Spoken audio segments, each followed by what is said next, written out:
औज़ु बिल्लाहि मिन नफ्सी व मिनश शैतानिर रजीम बिस्मिल्लाहिर रहमानिर रहीम व बिही नस्तईन व सल्लल्लाहु अला सय्यदिना मुहम्मद व अहले बैतिहि तय्यबीन ताहिरीन ला सियमा बक़ियतिल्लाहिल आज़म फ़िल अर्ज़ीन अल्लाहुम्मा सल्लि अला मुहम्मद व आलि मुहम्मद व अज्जिल फ़रजहुम।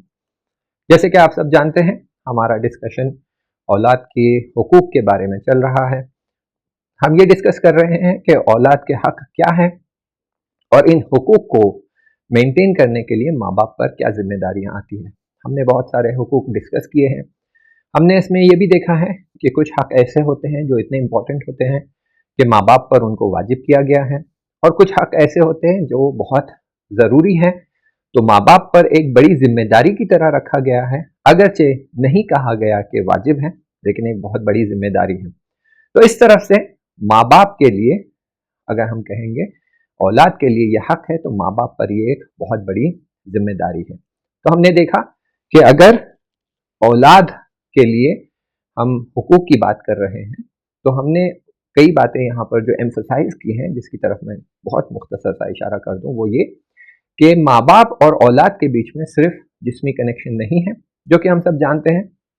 इशारा भी किया गया कि जब नुत्फ़ा बाप के सल्ब में होता है, फिर जब माँ के रहम में जाता है, तो बच्चा माँ के रहम में पनपता है, बड़ा होता है और माँ के खून से सिंचा जाता है, और जब दुनिया में आता है तो हम कहते हैं कि माँ बाप के बीच में और औलाद के बीच में वो जिस्मी कनेक्शन है। क्यों? क्योंकि माँ के खून से बना हुआ है बच्चा, माँ के गोश्त से बना हुआ है बच्चा।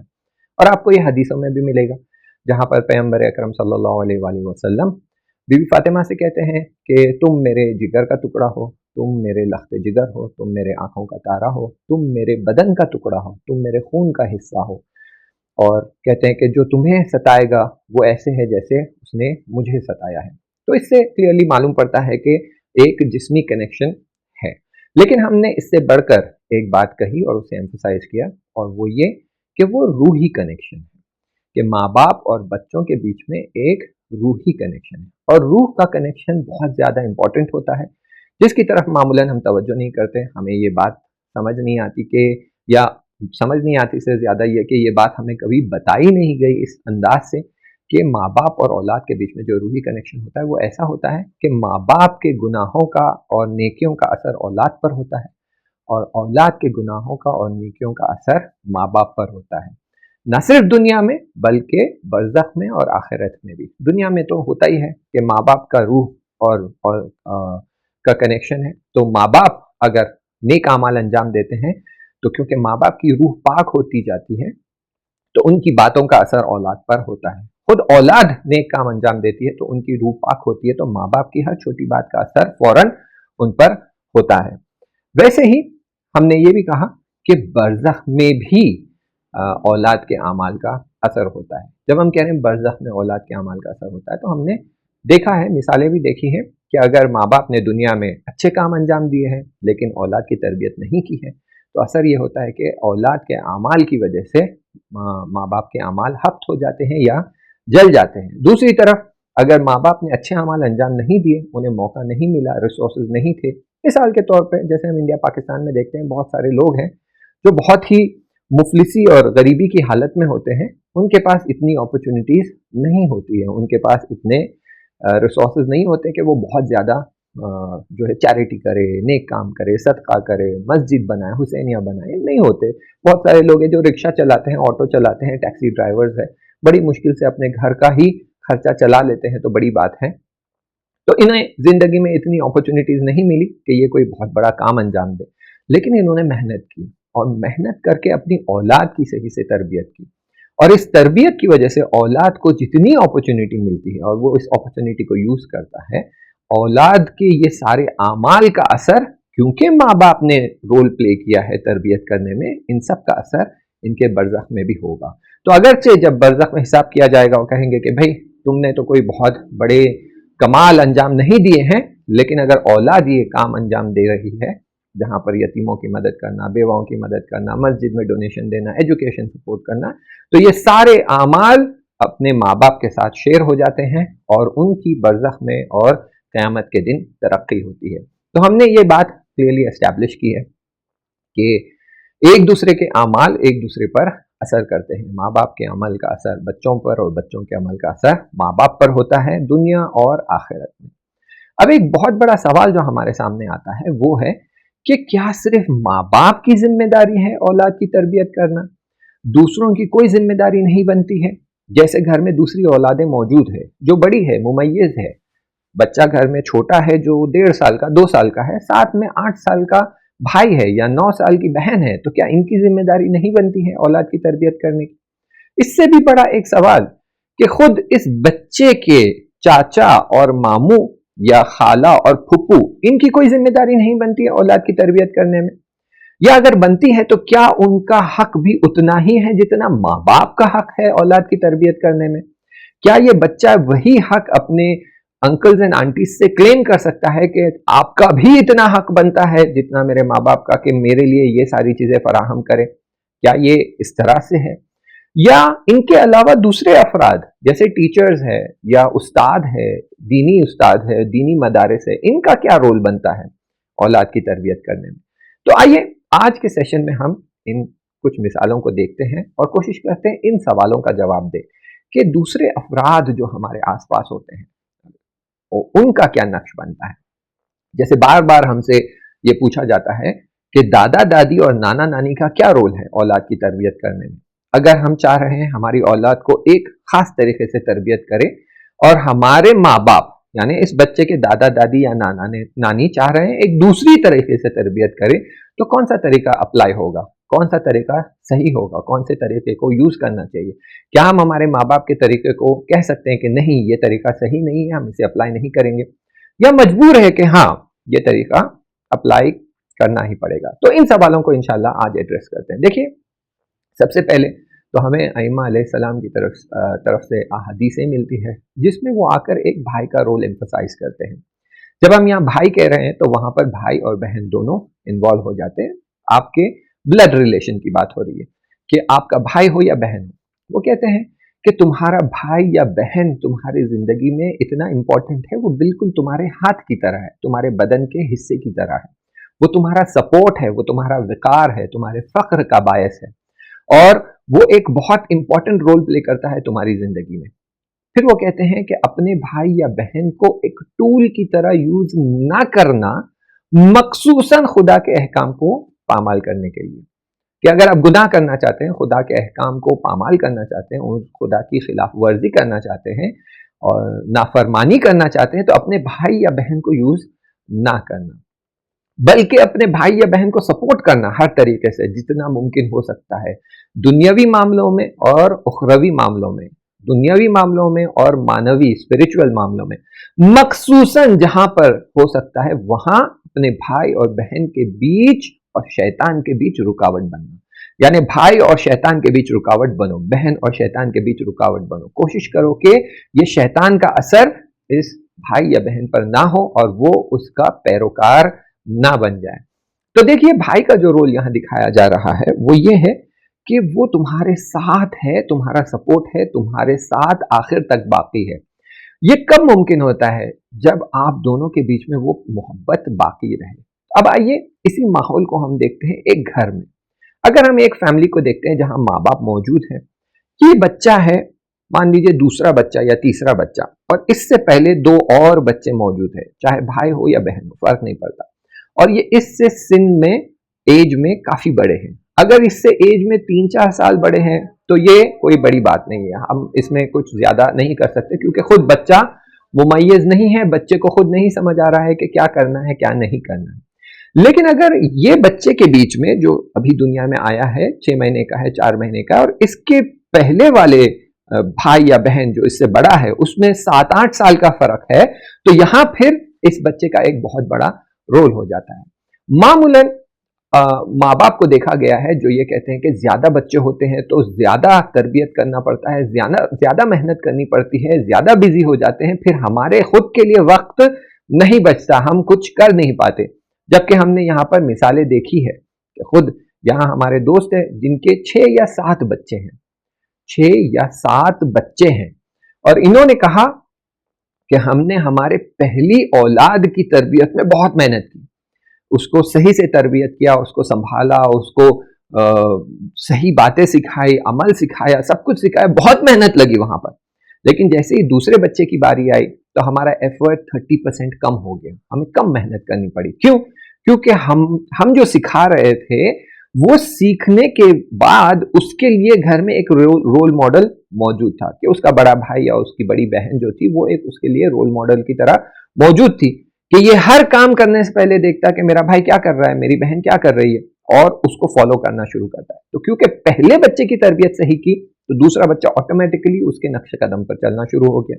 तीसरा बच्चा आया, हमारी मेहनत और कम हो गई क्योंकि तीसरा बच्चा अपने से पहले बच्चे को और सबसे बड़े भाई या बहन को देखता था और उनके नक्शे कदम पर चलना शुरू कर देता था। तो कहते हैं कि जैसे जैसे बच्चे बढ़ते गए हमारा रोल कम हो गया और इनका रोल बहुत ज्यादा हो गया, और ये खुद आपस में तरबियत करने लग जाते हैं कि सबसे बड़ी बहन जो है, उसके बाद जो बेटा है, तीसरा बेटा, चौथा बेटा। चौथे बेटे के लिए हमें बहुत कम मेहनत करनी पड़ी क्योंकि इसे जो भी सिखाना चाहते थे वो बड़ी बहन खुद उसे सिखा देती। इससे पहले कि हम उसे बोलते वो खुद बोल देती, इससे पहले हम कुछ करते दूसरे भाई है जो खुद आकर उसे संभाल लेते, उसे बताते ये गलत है, ये नहीं करना चाहिए, वो नहीं करना चाहिए, और आपस में ही ये एक दूसरे की इतनी मदद कर रहे थे कि ये तरबियत ऑटोमेटिकली हो रही थी। तो ये जो घर का माहौल होता है, इस घर के माहौल में अगर माँ बाप ने अपनी पहली औलाद की सही से तरबियत की है तो ऑटोमेटिकली वो तरबियत ड्रिल डाउन होना शुरू हो जाती है और दूसरी औलादें उससे सीखना शुरू कर देती है, और जब वो सीखती हैं तो फिर ऑटोमेटिकली आपका तरबियत का इफेक्ट जो है वो इंटेंस हो जाता है और आपकी मेहनत कम हो जाती है। तो ये मामला है घर के माहौल में। मिसाल हम देते हैं, एक मिसाल, हमारे एक दोस्त हैं, वो कहते हैं कि हमारी जो बच्ची थी, जो पहली बेटी उनकी पैदा हुई, कहते हैं कि वो बहुत ज्यादा रोती थी। हमने बहुत डॉक्टर्स को दिखाया, चेक करवाया, कॉलिक है, पेट में कुछ प्रॉब्लम है, वर्म्स है, कान का इन्फेक्शन है, सब टेस्ट करवा लिया, सब चेक करवा लिया, पता ही नहीं चल रहा था कि क्यों रो रही है। लेकिन कभी कभी वो इतना ज्यादा और इतनी शिद्दत से रोती थी कि वो संभलती नहीं थी। तो यहां पर इत्तेफाकन वो कह रहे हैं, इत्तेफाकन ऐसा हुआ कि बच्ची रो रही थी और हमें नमाज पढ़ना पड़ रहा था, तो हमने नमाज पढ़ना शुरू किया। तो जैसे हमने नमाज शुरू की, बच्ची ने रोना बंद कर दिया। उसने हमें देखा और वो हमें देखती रह गई और उसने रोना बंद कर दिया।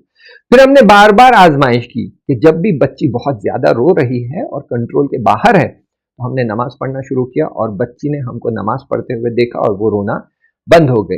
इसी तरह हम जो अच्छे आमाल थे, नेक आमाल थे, कुरान पढ़ना, दुआ पढ़ना, ये सब हम यूज करते थे और इस तरीके से कहीं ना कहीं बच्ची के दिल को आराम हो जाता था और वो रोना बंद कर देती थी। तो वहां पर हमने बच्ची के लिए काफी मेहनत की, तरबियत की, वक्त लगाया, और नतीजा ये हुआ कि बच्ची जब 5 साल की या 5.5 साल की हो गई थी तो माँ को अगर क्लास अटेंड करने मदरसे जाना होता तो माँ अपनी दूसरी बच्ची जो 1 साल की है इस 5.5 साल की बच्ची के हवाले कर देती थी, और उसके लिए जो नेसेसरी चीजें थी, बोतल में दूध रख दिया, नैपीज रख दी, वाइप्स रख दिए, पानी रख दिया, थोड़े खिलौने रख दिए, और 2-2.5 घंटे के लिए वो मदरसे चले जाती। और जब मदरसे से लौट कर आती तब तक ये 5.5 साल की बच्ची इस 1 साल की बच्ची की पूरी तरह से जो है देखभाल करती, पूरा ख्याल रखती। भूख लगी, दूध पिला दिया, रो रही है, खिलौने से खिला दिया, पॉटी कर लिया, नैपी भी चेंज कर दी, सारा बिल्कुल एक माँ की तरह वो ख्याल रख सकती थी। इतनी उसके अंदर कैपेसिटी आ गई थी एक 5.5 साल की बच्ची के अंदर। ये क्यों हुआ? क्योंकि माँ बाप ने अपनी बड़ी बेटी, पहली बेटी का बहुत सही से वक्त लगाकर तरबियत किया, और तरबियत करने का नतीजा ये हुआ कि अब जिम्मेदारियां उसे सौंपी जा सकती थी। तो इस तरह से अगर हम हमारे घर में जब तरबियत की बात आती है तो अगर औलाद, जो हम भाई बहन की बात करें, जो हदीस मैंने आपको सुनाई है, तो अगर इस भाई की सही से तरबियत करेंगे तो वो भाई अपने छोटे भाई या बहन की सही से तरबियत करेगा। तो इनका रोल है, लेकिन इससे पहले माँ बाप का रोल है कि माँ बाप उस बच्चे की कैसे तरबियत करते हैं। उसी तरह बरअक्स भी हमने देखा है, क्योंकि कुछ माँ बाप ने अपने औलाद की, मखसूसन बड़े भाई की, बिल्कुल कोई तरबियत नहीं की, बिल्कुल उसे कुछ नहीं सिखाया, बिल्कुल उसे जो है मैनर्स और अखलाक नहीं सिखाए। बहुत ही शरारती बच्चा, बहुत ही मारपीट करने वाला बच्चा, बहुत ही नाफरमान और जिद्दी बच्चा, और वो इतना शरारती कि ना वो अपनी माँ बाप की बात सुनता, ना वो अपने दादा दादी की बात सुनता, और वो बहुत ही बद अखलाक और बदतमीज बच्चा था। इनके घर में बच्चा पैदा हुआ, बच्चा 6 महीने का था, ये बच्चा 4.5-5 साल का था और इत्तेफाकन माँ को मजलिस में जाना था, बाप ऑफिस गया हुआ था या दुकान पर बैठा हुआ था और दादी घर में थी, ये दोनों बच्चों को संभाल रही थी। अब दादी को वॉशरूम जाना था तो वो वॉशरूम गए सिर्फ 3 मिनट के लिए। 3 मिनट में वो वॉशरूम जाकर बाहर आए तो क्या देखती है, ये बड़ा बच्चा छोटे बच्चे के सीने पर बैठा हुआ है और छोटे बच्चे की सांस रुक चुकी है और वो पूरी तरह नीला पड़ चुका है। फौरन बड़े बच्चे को हटाया, छोटे बच्चे की सांस वापस आई, उसे ऑक्सीजन दिया, पंखे के सामने रखे और फिर देखा कि शाम तक बच्चे की हालत सही नहीं है। डॉक्टर के पास लेकर गए, डॉक्टर को माजरा दिखाया, उसने कहा ब्रेन का जो है आपको एमआरआई कराना पड़ेगा, सीटी स्कैन कराना पड़ेगा और सीटी स्कैन और एमआरआई कराने से पता चला कि बच्चे को 2 मिनट तक ऑक्सीजन नहीं मिला, 2 मिनट तक उसके दिमाग को ऑक्सीजन नहीं पहुंचा, जिसकी वजह से उसका ब्रेन डैमेज हो गया है। अब ये बच्चा पूरी जिंदगी, जो हम कहते हैं डाउन सिंड्रोम या हम कहते हैं जो है मेंटली चैलेंज्ड है, ये बच्चा पूरी जिंदगी मेंटली चैलेंज्ड रहेगा। ये पढ़ाई में पीछे रहेगा, ये अपने माइलस्टोन्स में, चलने में, उठने में, बैठने में, खाने में, पीने में, गर्दन संभालने में, बात करने में, हर काम में ये पीछे रह जाएगा। बिल्कुल वैसे ही जो बच्चों के दिमाग पर असर हो जाता है मेनिंजाइटिस की वजह से, डाउन सिंड्रोम्स की वजह से, दूसरे सिंड्रोम्स की वजह से, तो इस बच्चे के क्योंकि दिमाग को ऑक्सीजन नहीं पहुंचा तो ये बच्चे की ये हालत हो गई है। ये क्यों हुआ है? क्योंकि माँ बाप ने पहले बच्चे की सही से तरबियत नहीं की, उसे ये नहीं सिखाया कि इस बच्चे की हिफाजत तुम्हें करना है, तुम इसके बड़े भाई हो, तुम्हारी जिम्मेदारी है कि इसकी हिफाजत करे, इसकी जान का ख्याल रखे, दूसरे अगर इस पर हमला करते हैं तो इसकी जान बचाना तुम्हारी जिम्मेदारी है। ये नहीं सिखाया और नतीजा ये हुआ कि इसी बड़े भाई ने अपने छोटे भाई को, जो 6 महीने का था, इस हालत में डाल दिया कि अब पूरी उम्र ये बच्चा जो है इस बुरी हालत में गुजरेगा। तो ये जो जिम्मेदारी हम चाहते हैं कि दूसरों की तरफ डिस्ट्रीब्यूट करें और कहें भाई की जिम्मेदारी, बहन की जिम्मेदारी, इसमें सबसे पहला रोल माँ बाप का ही आता है कि माँ बाप जो रोल प्ले करते हैं और जिम्मेदारी निभाते हैं, तो वो जिम्मेदारी जो है अगर सही से निभाएंगे बड़ी औलाद की तरफ, तो ऑटोमेटिकली बड़ी औलाद ये जिम्मेदारी अपनी छोटे भाई बहनों की तरफ जो है पूरी जिम्मेदारी के साथ और पूरी रिस्पॉन्सिबिलिटी के साथ उसे निभाएंगे। अब यहाँ पर हमें और दूसरी हदीसें मिलती हैं जहाँ पर जो है अहलुल बैत अलैहिस्सलाम कहते हैं कि तुम अपने भाई के लिए उसको इस अंदाज से देखें, बल्कि इस तरह कहूँ तो शायद बेहतर होगा कि अगर एक भाई दूसरे भाई की मदद कर रहा है तो दूसरे भाई को भी चाहिए कि वो रेसिप्रोकेट करे और बदले में नेकी और एहसन और ज्यादा बेहतर अंदाज में अपने भाई की मदद करे। ना ये कि अगर एक भाई मदद कर रहा है तो दूसरा भाई उसका नाजायज फायदा उठाते रहे और उससे अपना माल और जो है जिम्मेदारियां सारी, उससे अपना घर का खर्चा भी उससे ही चलाते रहे। हदीस में हमें ये मिलता है, वो कहते हैं, हम अहलुल बैत अलैहिस्सलाम कहते हैं, उब्जुल अखीका दमक व मालक। उब्जुल यानी बज़्ल करना यानी गिफ्ट करना, देना, हदिया करना, आप समझ लीजिए, यानी स्पेंड करना। उब्जुल अखीका, अपने भाई के लिए खर्च करो, स्पेंड करो, हदिया दो, गिफ्ट करो। क्या? दमक व मालक, हत्ता अपना खून भी तुम्हें अपने भाई पर लुटाना पड़ रहा है तो लुटाइए, लेकिन सही तरीके पे, सही रास्ते पे, सही मकाम पर। ना ये कि भाई गलती कर रहा है, गुनाह कर रहा है, गलत रास्ते पे जा रहा है, फिर भी आप अपने भाई के लिए माल लुटा रहे हैं, पैसा लुटा रहे हैं, ऐसा नहीं। ये रिवायत का माना ये नहीं है। रिवायत का माना ये है कि अपने भाई पर अपना माल और अपनी जान निछावर कर दो। और जब ये कह रहे हैं अपने भाई पर, तो वो ये नहीं कह रहे कि बड़े भाई को छोटे भाई पर, या ये नहीं कह रहे कि मंझले भाई को बड़े भाई पर और छोटे भाई पर। वो जब कह रहे भाई, चाहे फिर वो बड़ा हो या छोटा हो, तो अगर बड़ा भाई अपना माल और अपनी जान छोटे भाई पर कुर्बान करने तैयार है, तो छोटा भाई भी अपना माल और अपनी जान अपने बड़े भाई पर कुर्बान करने के लिए तैयार होना चाहिए। नाजायज फायदा उठाना, गलत फायदा उठाना, इससे जो है माल की बरकत भी चली जाती है, आपकी जिंदगी की बरकत चली जाती है, घर की बरकत चली जाती है, कि इस वजह से फिर चाहे बड़ा भाई कितनी भी मदद करते रहे, छोटे भाई की जिंदगी में कोई तब्दीली नहीं आती। या फिर चाहे छोटा भाई कितनी भी मेहनत करते रहे बड़े भाई की मदद करने के लिए, बड़ा भाई अगर नाजायज फायदा उठा रहा है तो बड़े भाई की जिंदगी में कोई तब्दीली नहीं आएगी। तो यहाँ पर अहादीस जो बता रही है वो ये कि एक दूसरे का नाजायज फायदा ना उठाएं। अब इस बात को हम देखेंगे कि ये जब हम हमारे औलाद के अंकल्स एंड आंटीज की बात कर रहे हैं तो वहां पर ये हमें हदीस बहुत काम आती है कि अगर हम देख रहे हैं कि मेरे भाई की औलाद ये गुमराही की तरफ जा रही है, मेरी बहन की औलाद ये गुमराही की तरफ जा रही है, तो मेरी क्या जिम्मेदारी बनती है। अब देखिए, जब अंकल आंटी की बात आ जाती है, भाई बहन की तो बात हमने कर ली, माँ बाप है, घर के अंदर के माहौल की बात कर रहे हैं, बड़े भाई बड़े बहन है, छोटे भाई छोटे बहन है, ये हमने डिस्कस कर लिया। अब आती है बात अंकल्स एंड आंटीज की और दादा और दादी की। तो यहां पर हम पहले अंकल आंटीज को देख लेंगे, फिर इंशाल्लाह अगर वक्त बचता है तो हम फिर दादा दादी की भी बात करेंगे और देखते हैं कि उनका क्या रोल होता है। जब अंकल और आंटीज की बात आती है तो देखिए, जब तक बच्चा छोटा है और सिन उसका कम है, 9 साल 10 साल से कम है, तो यहां पर अंकल्स एंड आंटीज को चाहिए कि वो मिनिमम इन्वॉल्व हो तरबियत को लेकर। बच्चा गलत भी कर रहा है मगर ये कि उसके जान के खतरे की बात है कि आग में हाथ डाल रहा है, नाइफ उसके हाथ में है, चाकू लेके दूसरे बच्चों के पीछे भाग रहा है, तो अलग बात है। लेकिन वो खिलौना से खेल रहा है, आप देख रहे हैं वो खिलौना तोड़ सकता है, आप इन्वॉल्व ना हो, आप उसी के माँ बाप को इन्वॉल्व होने दीजिए, उसी के माँ बाप को उसको डील करने दीजिए। क्यों? क्योंकि अंकल एंड आंटी अगर छोटी एज में इन्वॉल्व हो जाते हैं और अम्र नहीं करना शुरू करते हैं, ये मत करो, ऐसे मत करो, ये गलत है, वो गलत है, तो छोटे बच्चों के दिल में अंकल और आंटी को लेकर, चाहे फिर वो चाचा हो या मामू हो या खाला हो या फुप्पू हो, जो भी हो, अतराफ के लोग जो भी है, उनके लिए बच्चों के दिल में या खौफ बैठ जाता है या डर और नफरत बैठ जाती है कि अगर मान लीजिए किसी ने कहा डांट कर, आंख निकाल कर, ये क्यों कर रहे हो, तो बस अब ये बच्चे के दिल में ये हो जाता है कि ये अंकल या ये आंटी बुरे हैं, मुझे इनसे राब्ता नहीं बनाना है, मुझे इनसे कोई कनेक्शन बनाकर नहीं रखना है।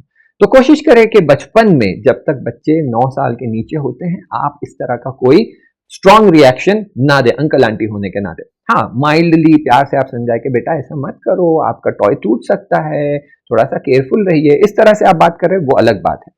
अब होता यह है कि अनफॉर्चुनेटली हमने इस तरह के सिनारियोज देखे और खुद हमारे साथ ये हो चुका है कि कुछ स्कॉलर्स हैं जिन्होंने किताबें लिखी हैं और किताबों में उन्होंने कुछ फंडामेंटल्स बयान किए हैं और इस फंडामेंटल्स को जिन्होंने ये पढ़ा है वो मिसअंडरस्टैंड कर गए और वो मिसअंडरस्टैंडिंग की वजह से वो अपनी औलाद की तरफ और अपने रिश्तेदारों की तरफ उनका एक खास रवैया है। मिसाल के लिए उन उस्ताद ने जिन्होंने ये किताब लिखी है उसमें उन्होंने लिखा कि बच्चे को बहुत आज़ादी देनी चाहिए, एक ये बात। दूसरी बात, वो कहते हैं बच्चों को ज्यादा रोको मत, अम्र और नहीं ना करो, ये मत करो, ऐसे उठो, ऐसे बैठो, ऐसे खाना खाओ, ये भी मत करो। और अगर बच्चा कुछ गलत कर रहा है और तुम चाहते हो कि उसे डांट पड़े तो तुम खुद मत डांटना। माँ बाप से कह रहे हैं कि तुम खुद मत डांटना। फिर कहते हैं अतराफ के लोगों से डांटने लगवाओ। अगर तुम्हारा दोस्त है तो उससे कह दो कि भाई मेरा बच्चा ये कर रहा है, थोड़ा सा उसे कह दो, तो वो दोस्त कहेगा या ये अंकल कहेंगे या आंटी कहेंगे तो ये चलेगा। क्यों? क्योंकि वो एक्सप्लेन करते हैं कि अगर माँ बाप डांटेंगे तो बच्चे के दिल में माँ बाप को लेकर कराहत आ जाएगी, थोड़ी सी नफरत आ जाएगी कि मेरे माँ बाप मुझे डांटते हैं। लेकिन कोई गैर कहता है और उनके दिल में उसको लेकर कराहत आती भी है तो कोई मुश्किल की बात नहीं है, क्योंकि वो 1 महीने में, 4 महीने में, 6 महीने में एक बार मिलेगा, हो सकता है भूल भी जाए। जबकि ये ऐसा नहीं होता है, ये बिल्कुल ऑपोजिट है कि अगर माँ बाप डांटते हैं, बच्चे के दिल में उसको लेकर कराहत आ भी जाती है तो माँ बाप फौरन प्यार जताकर, मोहब्बत जताकर, रिपीटेड अंदाज में उसे प्यार जताकर, मोहब्बत हर दिन हर घंटे जताकर उसे नलीफाई कर सकते हैं। लेकिन अगर एक दोस्त ने, एक अंकल ने, एक चाचा ने, एक मामू ने बच्चे को डांट दिया और फिर वो मामू 4 महीने बाद मिलने वाले हैं, तो 4 महीने तक बच्चे के जहन में ये एक नेगेटिव एलिमेंट बैठा रहता है, उसे नलीफाई नहीं किया गया है। 4 महीने बाद जब मामू मिलेंगे तो वो कोई अच्छी चीज करेंगे तो हो सकता है ये, जैसे मैंने आपको इमोशनल बैंक अकाउंट एक्सप्लेन किया था, हो सकता है ये थोड़ा नेगेटिविटी कम हो जाए। लेकिन ये कि मैं इनसे कह दूं, डांटने लगवा दूं, ये बिल्कुल ही गलत अप्रोच है। और ये हमारे सामने हो चुका है कि हमारे कुछ रिश्तेदार हमारे घर आए हुए थे, उनके बच्चे भी घर आए हुए थे और हमारा टेबल टेनिस का टेबल यहां रखा हुआ था। अब कुछ बच्चे जो है इनके उस टेबल टेनिस पर मार्कर से निशान बना रहे थे और उसे खराब कर रहे थे। वो देख रहे हैं, हमारी तो तवज्जो भी नहीं थी। तो बजाय इसके कि वो अपने बच्चों को रोके, वो हमारे पास आते हैं, हमसे कहते हैं कि हाँ मेरे बच्चे आपका टीटी टेबल खराब कर रहे हैं, आप उन्हें रोकिए। तो मैंने कहा कि मगर तुम नहीं देख रहे हो, मगर तुम खुद उसके बाप नहीं हो, मगर खुद तुम्हारी जिम्मेदारी नहीं है कि अपनी औलाद की तरबियत करे, तो तुम खुद क्यों नहीं रोक रहे? तो वो मुस्कुराकर चले गए। क्यों?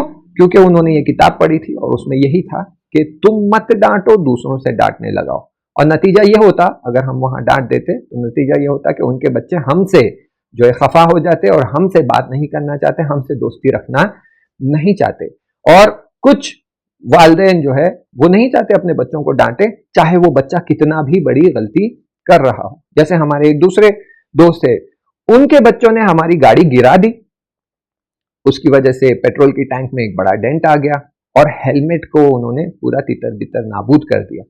अच्छा, हम मौजूद नहीं थे, जब हम वापस आए तो उनके बाबा ने हमें गाड़ी की हालत बताई, हेलमेट, टूटी हुई हेलमेट हमारे हाथ में थमा दिया और कहा कि भाई बच्चे तो आखिर बच्चे हैं, और वो चले गए। भरपाई करना तो दूर की बात, उज्र खाही भी नहीं की कि हम सॉरी हमारे बच्चों ने गलती की है। ना ही बच्चों से कहा कि बेटा आपने अंकल की गाड़ी को डैमेज किया है, हेलमेट सारी तोड़ दी है, चलिए सॉरी बोलिए। ये नहीं होने की वजह से क्या होता है कि बच्चों के अंदर वो कैपेसिटी समझने की कि ये सही है, ये गलत है, मैंने ये जो किया है गलत किया है, किसी के माल को नुकसान पहुंचा है, ये खत्म हो जाती है। तो अब यहां पर अंकल आंटी का रोल क्या होता है? जहां अंकल आंटी देख रहे हैं कि बच्चा आपके माल को नुकसान पहुंचा रहा है, वहां आप खुद इन्वॉल्व हो सकते हैं और प्यार से, एक सही अंदाज से उसे रोक सकते हैं। मगर ये कि बच्चा 9 साल 10 साल से बड़ा हो तो वहां आप उसे सही अंदाज से कह सकते हैं कि बेटा ये क्या कर रहे हो, ये गलत है, ये आप मेरे नुकसान पहुंचा रहे हो, टीवी खराब हो जाएगा, वॉशिंग मशीन खराब हो जाएगा, टीटी टेबल खराब हो जाएगा, ये गलत है, ऐसे मत करिए।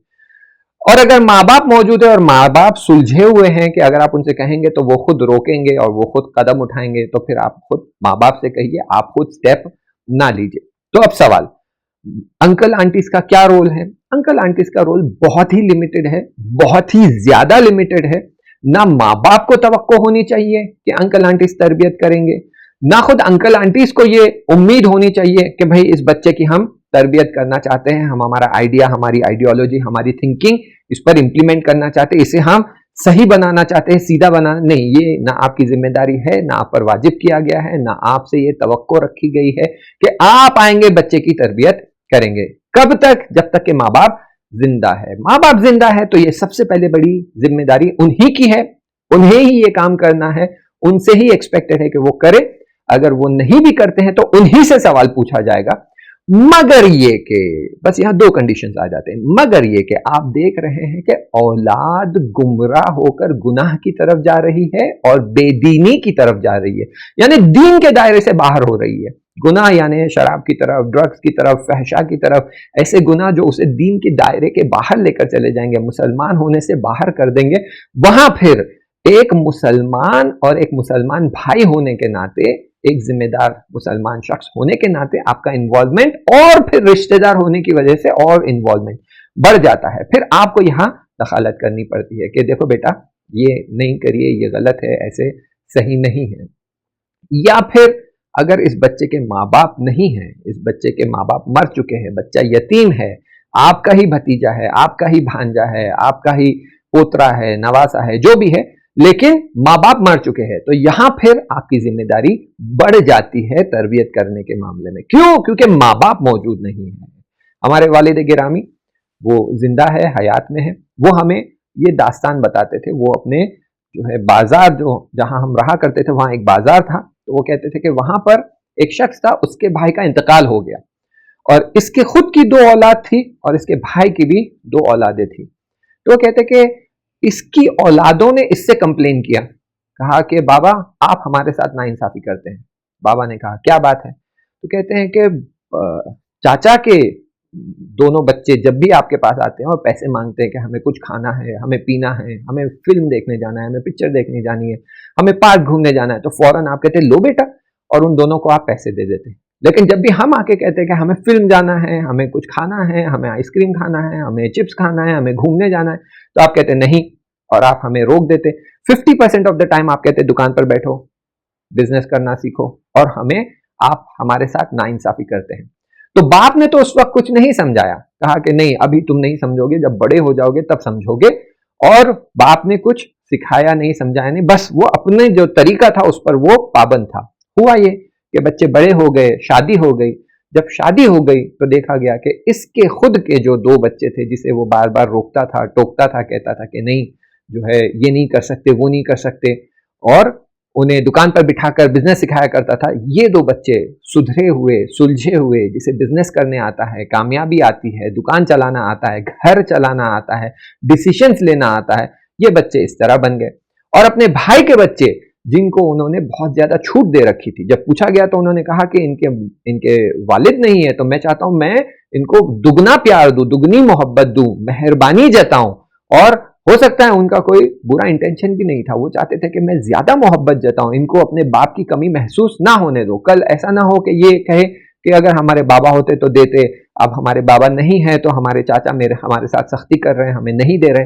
तो वो सुनीयत नहीं थी उनकी, हुस्न नीयत से उन्होंने अगरचे बच्चों की जो हर ख्वाहिश को पूरा किया। नतीजा ये निकला कि बच्चों की जो है गैर जिम्मेदाराना जो रफ्तार बन गई थी, जब वो शादी कर चुके हैं तो घर चलाने नहीं आ रहा है, बच्चों की तरबियत करने नहीं आता, बीवी को संभालने नहीं आ रहा है, घर के अखराजात वो नहीं ला पा रहे, एक्सपेंसेस को मैनेज नहीं कर पा रहे, जो दुकान लगा कर देते हैं, जो बिजनेस लगा कर देते हैं, फेल हो रहे हैं, बड़ी मुश्किल से अपनी जिंदगी को जो हम कहते हैं ना खींच खींच कर चला रहे हैं। तो यहाँ जो बात हम आपकी तरफ इशारा कर रहे थे वो ये थी कि अगर माँ बाप का इंतकाल हो गया है तो फिर यहाँ अंकल आंटी का रोल बनता है कि वो औलाद की तरबियत करे बिल्कुल वैसे ही जैसे वो अपनी औलाद की तरबियत कर रहे हैं। कि अगर अपनी औलाद को वो कुछ चीजों से रोकते हैं तो उनकी औलाद को भी बिल्कुल वैसे ही रफ्तार करना है, उन चीजों से रोकना है।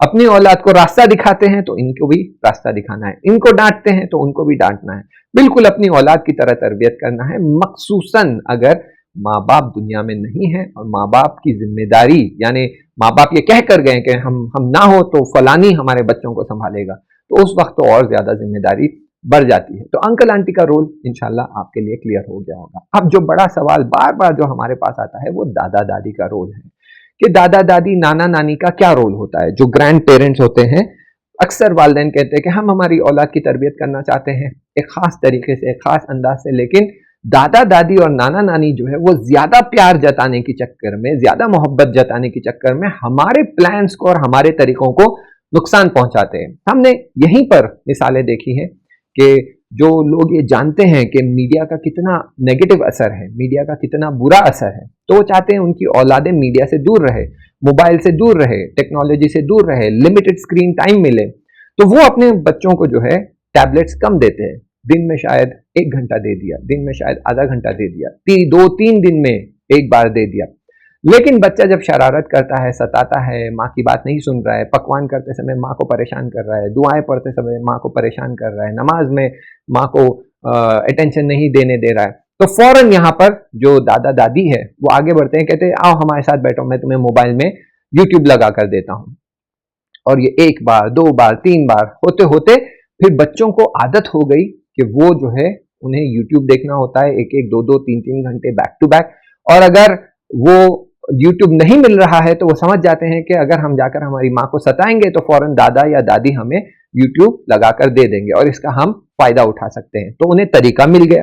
दूसरा, अगर वो माँ बाप घर में मौजूद नहीं भी है तो वो इतनी जो है शरारत और जिद करते हैं कि उनको मजबूरन यूट्यूब लगाकर देना पड़ता है, जिसका नतीजा यह है कि 2-2 3-3 घंटे हर दिन ये बच्चे मोबाइल पर यूट्यूब देख रहे हैं, जिसकी वजह से इनकी जहनियत पर असर हो रहा है, इनकी आंखों पर असर हो रहा है, बच्चों को ऐनक लग चुकी है, उनकी पढ़ाई में वो पीछे चले गए हैं। तो अब ये हमसे पूछ रहे हैं कि क्या किया जाए। हम चाहते हैं हमारे बच्चों को एक खास तरीके से तरबियत करें और हमारे दादा दादी मोहब्बत में ही, मान लीजिए दिल में नीयत तो बुरी नहीं है कि मैं अपनी बच्चे की, अपने पोते की, अपने नवासे की जिंदगी बर्बाद करूं, ठीक है, वो तो चाह रहे हैं कि बस इनकी हेल्प हो जाए, माँ बाप की हेल्प हो जाए, मैं बच्चे को डिस्ट्रैक्ट कर दूंगा, माँ बाप अपना काम कर लेंगे, फिर ये माँ बाप आकर बच्चे को अटेंड करेंगे। लेकिन ये जो तरीका अपना रहे हैं, अगरचे हम कहते हैं कि ना करें, तब भी ये हमारी बात नहीं सुनते। यूट्यूब वीडियोज और ये सारी चीजें लगाकर दे देते हैं। वो क्या कहते हैं, व्हाट्सएप है और उस पर भी बहुत सारी वीडियोज जो आती हैं वो है, फेसबुक के वीडियोज लगाकर दे दिया तो बच्चा बैठकर उसे देख रहा है 2-2 3-3 घंटे निकल जाते हैं और फिर नतीजा ये हुआ कि बच्चा बदअखलाक और जिद्दी बन गया है। तो अब क्या किया जाए, यहाँ पर हमारी क्या जिम्मेदारी बनती है। तो देखिए यहाँ पर जो हम मामूलन माँ बाप से कहते हैं वो ये है कि आप दादा दादी के साथ बैठे, नाना नानी के साथ बैठे और उन्हें बताएं कि ये जो हम करने की कोशिश कर रहे हैं इसके पीछे एक थिंकिंग है, एक आइडियोलॉजी है, एक फंडामेंटल है। और आप जो इसे मोबाइल बार बार हाथ में दे रहे हैं, इसके जो असरात है ये सिर्फ हम नहीं, हमारे इस्लामिक उस्ताद नहीं, इस्लामिक किताबें नहीं, बल्कि खुद वेस्टर्न वर्ल्ड आकर ये कह रही है कि जितना ज़्यादा आप बच्चे को मोबाइल देंगे, टैबलेट देंगे, उतना उसकी आंखें कमज़ोर हो जाएगी। जब वो बड़ा हो जाएगा तो उसकी थिंकिंग कैपेसिटी कमज़ोर हो जाएगी, उसकी ability to plan and process, ये सारी चीज़ें जो है कमज़ोर पड़ जाएगी। तो यहाँ पर आप हमारी मदद करिए और समझने की कोशिश कीजिए कि यहाँ पर ये हम जो चाह रहे हैं उसका जो असर हम चाह रहे हैं तरबियत का, उसमें आप ये जो मोबाइल दे रहे हैं और ये सारी चीजें देकर बच्चे को इन्वॉल्व कर रहे हैं, बिजी कर रहे हैं, उसका नतीजा ये हो रहा है कि बच्चा जो है जिस तरह रुश्द करना चाहिए वो नहीं कर पा रहा है। यहाँ पर आप जो है माँ बाप को सख्ती से नहीं कह सकते, अलाउड नहीं है, माँ बाप पर जोर नहीं डाल सकते, उनके साथ तुंदी से बात नहीं कर सकते। हाँ, समझाएं और कोशिश करें समझने की, और बच्चों को भी समझाएं। एक तरफ से माँ बाप को समझा रहे हैं तो दूसरी तरफ से बच्चों को भी आप समझाएं कि बेटा मोबाइल का असर ये होता है। फिर आप उन्हें छोटे क्लिप्स या वीडियोस या फोटोज दिखाएं कि मोबाइल ज्यादा देखने से कैसे बच्चों की आंखों पे असर हो रहा है, उनको ऐनक लग रही है, कुछ अंधे हो रहे हैं, किसी की थिंकिंग में प्रॉब्लम हो रही है। छोटे छोटे चीजें दिखाकर उनके जहन पर उसी टूल के जरिए उन्हें बताइए कि ये देखने की वजह से देखो इस बच्चे को ऐसा हो गया, तो तुम मत देखो, कम देखो, बच्चे को ज्यादा रोका करो। माँ बाप पर आवाज उठाना, ऊंची करना ये सही नहीं है। यही बात दूसरी चीजों को भी लेकर होता है, जैसे चॉकलेट्स है, कैंडीज है, शुगर है, बच्चे को शुगर की आदत लग जाती है, एडिक्शन हो जाता है शुगर का। वहां भी आप जो है बच्चों से कहिए कि नहीं, आपका लिमिटेड कंजम्पशन रहेगा। जैसे हम हमारे बच्चों से कहते हैं कि आप दिन में एक चॉकलेट खा सकते हैं, अगर छोटी कैंडी खा रहे हैं तो 2 कैंडीज खा सकते हैं, अगर आप चॉकलेट कैडबरीज चॉकलेट खा रहे हैं या छोटी वाली 5 स्टार खा रहे हैं तो दिन में आप 1 खा सकते हैं। फ्रूट्स आप खाइए जितने खाना है, मीठे फ्रूट्स जो होते हैं जिसमें फिर अंगूर आ गया, बनाना आ गया, मैंगो आ गया, ये खाइए। ये फ्रक्टोस है, इसका असर अलग होता है, सक्रोस जो होता है उसका असर अलग होता है। तो आप खुद अपने बच्चों को लिमिट करिए। और हमने देखा है कि जो माँ बाप अपने बच्चों को पहले से ही ये बातें सिखाते हैं और उन्हें लिमिट करते हैं, तो वो अगर कहीं जाते भी हैं और उन्हें कोई कैंडी दे भी देता है, चॉकलेट दे भी देता है, तो फौरन वो खोलकर खाते नहीं, अपने पास रखते हैं। फिर वो आकर इजाजत लेते हैं कि आज हमने एक कैंडी खा ली, अब हमारी दूसरी कैंडी बाकी है, लेकिन हमारे पास कैंडी नहीं है, चॉकलेट है। तो this is more than what we had discuss. तो क्या आप इजाजत देंगे कि हम ये खाएं? अगर इजाजत मिलती है तो वो फिर खाते हैं। और हमने ये देखा है कि अगर आप बच्चों की सही से तरबियत करते हैं तो बच्चे बात को समझते हैं, उसको अप्लाई करते हैं और वो जिंदगी में अमल भी करते हैं। तो ये हमारे लिए जो है समझने की बात है कि तरबियत के मामले में, मैं इसको एक तरह से समराइज कर दूं ताकि आपके लिए बात क्लियर हो जाए। तरबियत के मामले में हमने पिछले जलसों में देखा है कि तरबियत मखसूसन औलाद को लेकर बहुत ही इंपॉर्टेंट चीज है, जो आपके लिए लॉन्ग टर्म स्ट्रैटेजी है, लॉन्ग टर्म आप कह लीजिए इन्वेस्टमेंट है या आपका बैकअप प्लान है, और ये आपकी दुनिया और आखिरत में दोनों में काम आएगा। इसकी सबसे बड़ी जिम्मेदारी माँ बाप पर आती है, इसकी जिम्मेदारी दूसरों पर नहीं डाली जा सकती, दादा दादी पर, नाना नानी पर, अंकल आंटी पे, कि भाई हम तो बिजी है, आप क्यों उनकी तरबियत नहीं कर रहे। नहीं, ये जिम्मेदारी माँ बाप की ही है, उन्हें ही निभाना है, उनसे ही पहले पूछा जाएगा। दादा दादी नाना नानी से नहीं पूछा जाएगा कि क्यों तुमने तुम्हारे पोतरे का पोतरा पोतरी या नवासे नवासी की तरबियत क्यों नहीं की, पहले माँ बाप से ही पूछा जाएगा। अब अगर माँ बाप के पास जेन्युइन रीजन है, कि हो सकता है कई ऐसे फैमिलीज है जहां पर जेन्युइन रीजन है, बाप को पैरालिसिस हो गया, बेचारा वो बेड पे पड़ा हुआ है, कुछ नहीं कर सकता है, माँ बेचारी घर में पकवान करके जो है टिफिन बना रही है ताकि वहां से कुछ इनकम आ सके, तो अब उसके पास तरबियत का वक्त कम बच गया है, तो वो जितना वक्त में तरबियत कर पाती है, और फिर वो दादा दादी या नाना नानी से कहती है कि आप मेरी सपोर्ट करो। ये अलग सिनेरियो है, ये सारे एग्जेम्पशंस हैं। हम नॉर्मल सिनेरियो की बात कर रहे हैं कि घर में बाप मौजूद है, जॉब कर रहा है, ऑफिस जा रहा है, काम कर रहा है, माँ मौजूद है, वो अपना काम कर रही है, हेल्दी है, सब कुछ फाइन है। तो यहाँ सबसे पहली और बड़ी जिम्मेदारी माँ बाप पर ही आती है। और फिर माँ बाप अपने घर में बड़े बच्चों की कैसी तरबियत करते हैं वो डिपेंड करता है कि उनके छोटे बच्चों की तरबियत कैसी होगी। हो सकता है माँ बाप ने अपने बड़े बच्चे की सही से तरबियत नहीं की है, बाद में उन्होंने ये लेक्चर सुना, अब वो अपने छोटे बच्चे की सही से तरबियत करना चाह रहे हैं, यहाँ उन्हें डबल एफर्ट लगेगा। जैसे हमने पहले कहा कि जहां आधा एफर्ट होगा, अब वहां आधा नहीं डबल लगेगा। क्यों? क्योंकि आप अच्छी चीजें सिखाने की कोशिश कर रहे हैं, लेकिन बड़े बच्चे उसे, बड़ी औलाद उसे गलत चीजें सिखाने की कोशिश कर रही है। ये हमने लाइव एग्जाम्पल देखा है 1 हफ्ते पहले ही, कि 2 बच्चों को मां ने पैसे दिए, कहा कि नुक्कड़ पे जो नजदीक दुकान है, जो कि 1 मिनट का रास्ता है, वहां से जाकर कुछ खरीद कर लेकर आओ।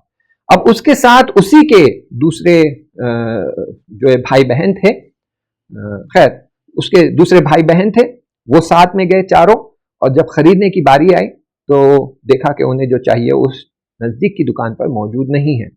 तो अब ये जो बड़े हैं, इन्होंने इन छोटे बच्चों को सिखाया कि हम और दूर की दुकान पर जाएंगे। तो छोटों ने कहा कि नहीं, हमें इजाजत नहीं है। तो कहा अगर हम नहीं बताएंगे तो उन्हें तो पता भी नहीं चलेगा, वो तो यही समझेंगे कि हम यहां से लिए हैं। और किसी तरह बहला फुसला कर इनको बहुत दूर की दुकान ले गए, और वहां से उन्हें जो चाहिए था वो खरीद कर वापस आ गए। अब ये छोटे बच्चे जो है, इनका दिल नहीं मान रहा है कि मेरे माँ बाप ने जो इजाजत दी थी उसको हमने तोड़ा है, उसको ब्रेक किया है, और वो चाह रहे थे कि अपने माँ बाप से कहें। तो उन्होंने कहा कि हम एक बात आपसे कहना चाह रहे हैं, लेकिन शायद हो सकता है आपको इस बात का बुरा लगे। तो माँ ने कहा बताओ क्या बात है। तो कहा कि आपने हमें इस दुकान तक की इजाजत दी थी, लेकिन उस दुकान पर वो था नहीं, तो इन्होंने हमसे कहा कि चलो वहां तक जाकर खरीदते हैं और वहां जाकर हम ये लेकर आए। अगर आप बहुत ज्यादा नाराज हैं तो हम आपसे माफी चाहते हैं, अगर आप नाराज नहीं हैं तब भी आप हमें माफ कर दीजिए, अगली बार से हम ख्याल रखेंगे, हम ये काम नहीं करेंगे। लेकिन जब ये बच्चे अपने माँ को ये चीजें बता रहे थे, तो वो 2 बच्चे जो थे वो पीछे खड़े होकर कह रहे थे मत बताओ मत बताओ मत बताओ। यानी माँ बाप अगर बच्चे को सिखा रहे हैं कि सच बोलना, हक बोलना, जो करना है वो करो, जितनी इजाजत है वो करो, उससे ज्यादा ना करो, तो वहां से दूसरे बच्चे सिखा रहे हैं कि झूठ बोलो, अपने माँ बाप के जो है खिलाफ जाओ, अपने वली। देखिए ये बात आपको सुनने में बहुत सिंपल लग रही होगी, लेकिन इसके पीछे जो फलसफा है वो ये कि वली ने तुम्हें एक हुक्म दिया है, एक अहकाम बताया है। अहकाम यह है कि तुम्हें ये अंजाम देना है। जिनकी तरबियत नहीं हुई है उन्होंने कहा कि तुम इसे ऐसे अंजाम मत दो, वैसे अंजाम दो। और जब ये वली के पास आता है तो इससे कह रहे हैं कि अपने वली को जो हक बात है वो मत बताओ। तो जब वो एक छोटे वली जो कि घर में बाप होता है उसकी नाफरमानी करते हैं, उसे झूठ बोलना सीखते हैं, तो फिर वो उससे बड़ा वली जो होता है मर्जे तकलीद, उसकी नाफरमानी करते हैं, उसके बताए हुए अहकाम पर अमल नहीं करते, तौज़ील मसाइल पर अमल नहीं करते। अगर कोई पूछता है तो उसे फौरन झूठ बोल देंगे कि हाँ मैंने नमाजें पढ़ी हैं, मेरी कोई नमाज कज़ा नहीं है।